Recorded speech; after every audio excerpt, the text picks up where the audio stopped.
Here's how you can make an iced cap. I think when the iced cap first came out from Tim Hortons, it was amazing, but over the years, I think the quality just went down and it doesn't have that same texture anymore. I think it just depends on which location you go to. It just tastes watered down. So I want to see if I can make this at home, but better. Let's get our blender. And then I went to Timmy's and got me a large black coffee.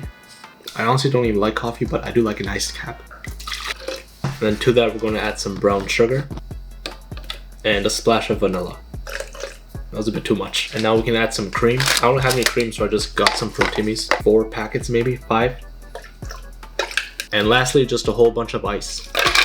I'm assuming this is where you have to decide what kind of texture you want. So let me blend this and I'll see if I need more ice or not.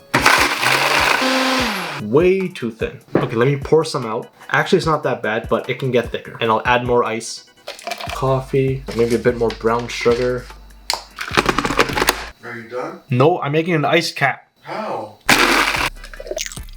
Side by side, they look quite similar. Okay, so we know what a regular iced cap tastes like. See the moment of truth? It does look better, like it's smoother. It's not so chunky.